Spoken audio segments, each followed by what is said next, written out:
All right, good. So you've had some practice with the search syntax tools. Don't forget those when you're doing your searches in the future. They're really important. They can be really helpful. Okay, so now I want to show you something really interesting. The truth of the matter is when most people do Google searches, right, they really only look at the top few results. And sometimes when it comes to looking for a DVD or trying to figure out what the weather is, that's totally fine, right? Because the top few results are going to be really great. But when it comes to academic research, sometimes you need to dig a little bit deeper. And let's see why.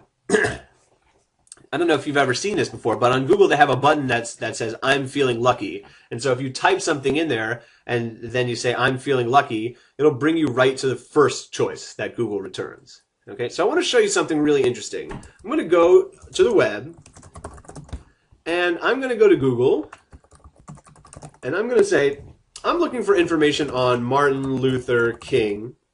And, you know, I want to use one of the tricks I used earlier. I only want to get this from .org websites because those are organizations. Those are trustworthy, right?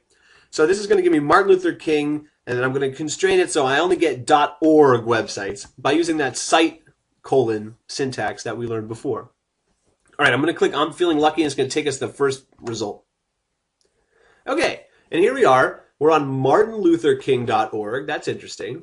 Okay, and this website is about Martin Luther King. Okay, that seems interesting. And then suddenly I'm starting to realize that maybe some of this is not so good. This says why the King holiday should be repealed. Like why should we not have Martin Luther King Day? That's kind of confusing. Black invention myths about black inventors. That's weird. Here's some flyers for me to pass out at my school. This is a one from about Martin Luther King that I'm supposed to put up at my school, and it says Martin Luther King was a communist, woman beater, plagiarist, subversive, adulterer, and sexual deviant, and that he was a fraud. Okay, but I thought this was from martinlutherking.org. Okay, and Google said, hey, this is the top result. Okay, but this website is obviously a hate website for Martin Luther King. So that doesn't seem like the right thing, right? Shouldn't I be getting the best results up top?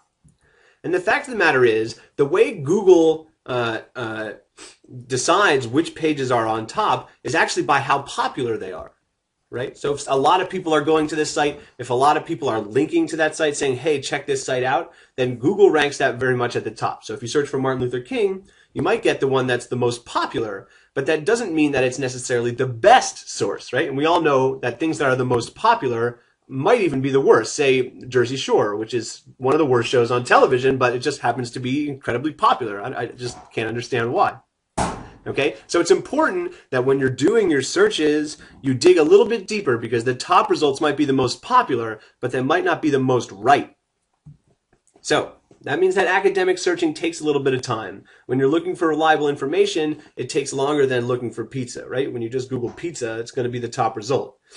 Now, this still is way, way faster than it was back in the day. You just have to actually physically walk through a library and look for books. Oh my gosh. But now at least we have Google, right? But the top few results are not all that there is. You want to work your way down the page and examine each of them so you don't get stuck with just the ones at the top. Because sometimes they might be hate websites, or at least ones that are popular but not necessarily the best.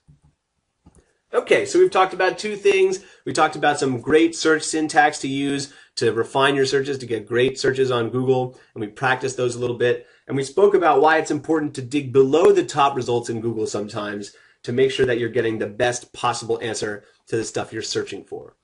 I hope you guys learned a lot in that. We got some activities for you to work on now that you're done. Go ahead and get to it.